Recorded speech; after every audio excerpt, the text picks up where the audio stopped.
welcome back to my channel. If you're new here, welcome. Today I am making a pair of earrings, upcycled earrings. These were in my in some of my bags that I recently got. One was in one bag, one was in another. I looked up online, and they retail for about $40–50 Canadian plus shipping, and there were a lot of them, like a lot. So rather than putting them in a flooded market as is, trying to sell them and all like that, but when I can't prove where they were made, whether they're new, whether they're old or whatever, there's going to be tariffs on them if I ship to the US. So what I'm going to do is upcycle them to a kind of a shoulder duster. So these will be kind of used as a tassel, and they are gold dipped. I do believe it's 18 karat gold dipped pine tip. So these are also upcycled beads from various bracelets and whatnot that I've got also in those bags. So I'm going to make just kind of like a bead bone to go above, and I hummed and hawed over the colors. I thought about kind of red and turquoise for a southwestern look. I thought about pale pastels and just various other combinations, and I ultimately settled on turquoise and green, which is a really odd color combination, but the 80s color schemes are coming back in. So we can talk about that more later, but I'm just going to, my gold filled wire, this is a gold filled and gold plated various pieces. So the wire is gold filled. And I usually take the length of what my bone is going to be and double it so that I have, enough to play with afterwards. And I'm just going to make a little loop at the end. I like to make a fairly tiny loop because I don't want it to look really loopy, for lack of a better word. I want it to be, as tight as possible. So, you can get tools to do this, and I haven't bothered to get one yet, and maybe someday I will. I don't know. Let's get that nice and tight there. So I'm going to use a little end bead first. I actually had tried one without it, and I didn't like it. I like to have just that little bit of a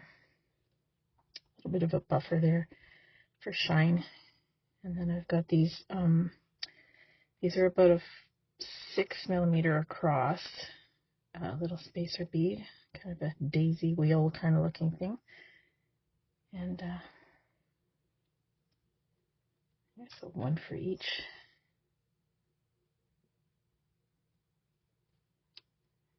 Just in the middle, like that.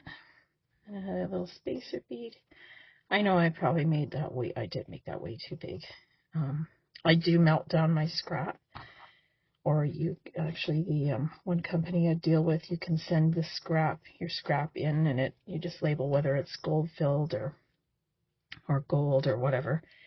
I wish I could be dealing with gold all the time, but anyway, and then you can kind of get a little credit for whatever the next bunch of wire you buy and whatnot. So that is one of the bead bones right there. And I put the spacers in also because the old rule of thumb is blue and green should never be seen unless there's something in between.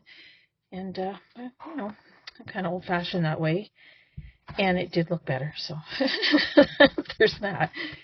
Just going to take a little, and I like the links to be fairly small. It's fairly congruent with this. I've got too many pliers on the go here.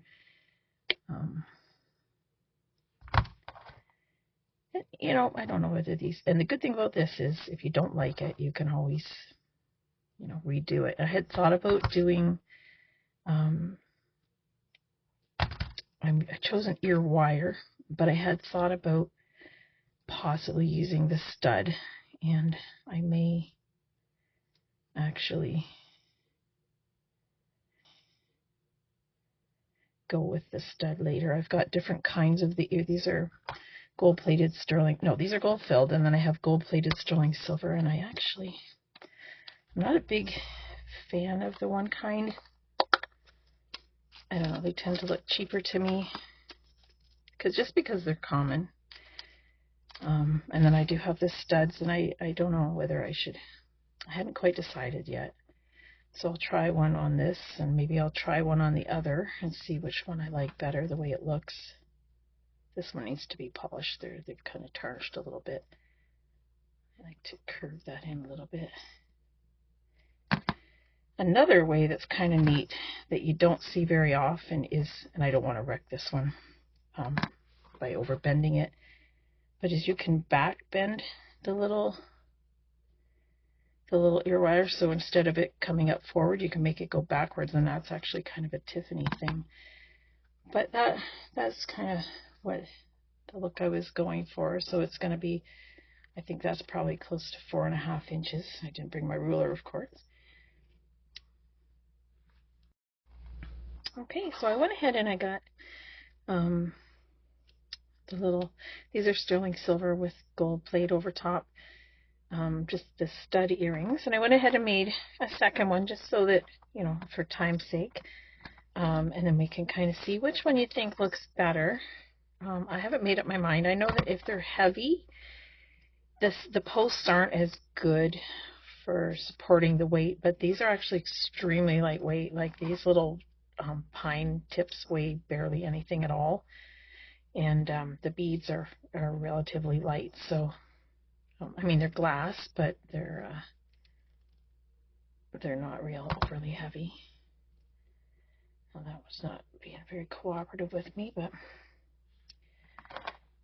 yeah, I just want to see which ones you like better. Honestly, it'll make a difference of probably a centimeter or something, maybe, in the length, which, you know, could be a lot depending on what you want. And you know, I probably should. I make my own jump rings, and sometimes I have to go in and file them a little bit, or I trim them.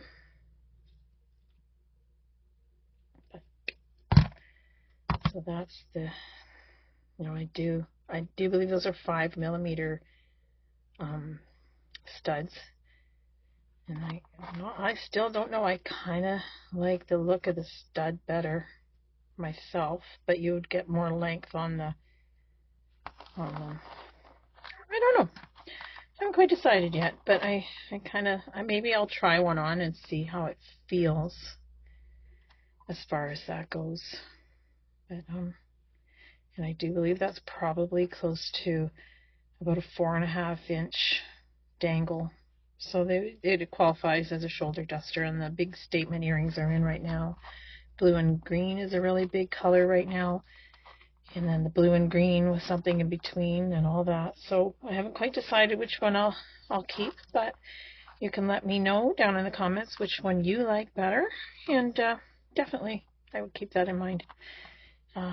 Obviously haven't listed them yet or anything because I just made them, but anyway, if you have any questions or comments or suggestions, this is just another way to kind of upcycle something that might, you know, add a little more uniqueness to what you're doing, and also with something that's handcrafted.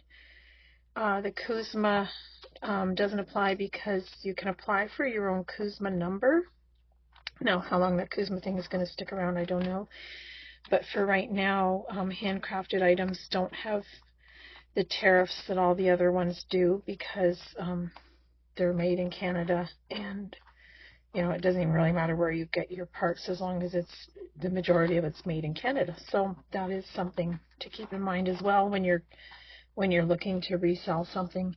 Maybe you can make it look a little nicer and more unique and just add your own personal touch to it. So anyway, I will show some pictures of what they look like, both with and without either earring style at the end, and you can, you know, tell me what you think. So anyway, thank you very much for watching, and if you made it this far and you haven't already subscribed, it definitely helps a lot, and your comments and suggestions, I really value it, and I can't thank you enough. So anyway, until next time, take care.